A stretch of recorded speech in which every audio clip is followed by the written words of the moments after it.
Hey guys, welcome back to my channel. তো চলে এলাম একটা নতুন ভিডিও নিয়ে তোমাদের সামনে। আজ বানাতে যাচ্ছি আমি অন্য একটা আইটেম, যেটা আমি ফার্স্ট টাইম নিজে বানিয়েছি। তো চলো এটা বানাতে বানাতে তোমাদের সাথে দুটো কথা আমি বলি। কিছু কিছু লোক আছে যারা নিজেও শান্তিতে থাকবে না এবং পাশের জনকেও বা অন্যকেও শান্তিতে থাকতে দেবে না।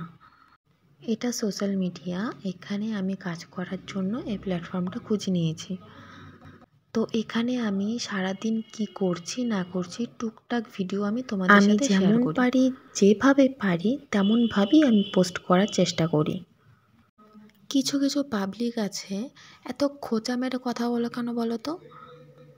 আমি তাদের নাম নেব না, তারা নিশ্চয়ই আমার ভিডিওটা দেখবে বা দেখছো। তো যখন দেখবে তোমরা বুঝতেই পারবে আমি কাদের কথা বলছি। আর হ্যাঁ, কেউ কেউ তো আবার এটাও বলে বসে যে ঘরের বউ নাকি ভিডিও করা যায় না। মেসেঞ্জারে এরকম অনেক আমার মেসেজ এসেছে। তো তাদেরকে আমি বলছি, যাদের যাদের আমার ভিডিও ভালো লাগবে তারা দেখবে, যাদের ভালো লাগবে না তারা দেখবে না। আমি তোমাদের ঘাড় ধরে জোর করে নিয়ে এসে বলিনি যে তোমরা আমার ভিডিও দেখো। ও হ্যাঁ, তোমাদের তো কথা বলতে বলতে আমি বলতেই ভুলে গেছি যে কী আইটেম বানানো হচ্ছে। তো তোমরা হয়তো এতক্ষণে দেখে বুঝতেই পারছো যে আমি কী বানাচ্ছি। হ্যাঁ, চিতল মাছের মুইঠা। তো এটাও আমি ফার্স্ট টাইম বানিয়েছি, জানি না কেমন কি হবে।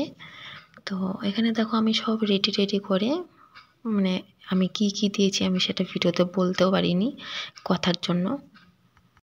আমি এমন গোল গোল করে আমি গরম জলে সেদ্ধ হওয়ার জন্য দিয়েছি। তারপর দেখো এখানে মানে সেদ্ধ হয়ে গেছে। যখন দেখবে একটু শক্ত শক্ত হয়ে গেছে তো তখন বুঝে নেবে যে সেদ্ধ হয়ে গেছে। তো দেখো সেদ্ধ হওয়ার পর আমি এখানে সব নামিয়ে নিচ্ছি। আস্তে আস্তে নামাবে যাতে না ভেঙে যায়।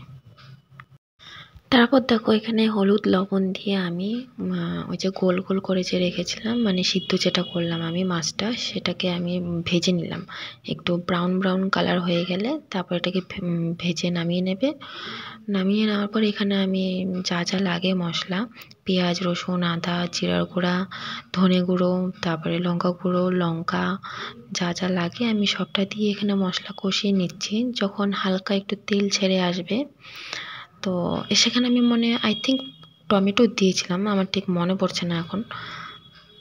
তো দেখো এখানে মশলাটা প্রায় ভাজা ভাজা হয়ে গেছে, তেলটা বেশ ছেড়ে দিয়েছে।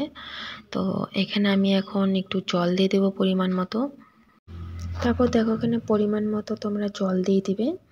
জল দেওয়ার পরে তো 5 মিনিটের মতো একটু টাইম দেবে, ফুটে আসার পরে মাছগুলো দিয়ে দেবে। তারপর রেডি, মানে খাবার সার্ভ করার জন্য রেডি। ব্যাস, ঠিক আছে, আজকের মতো টাটা। আবার অন্য কোনো একটা ভিডিওতে দেখা হবে। বাই।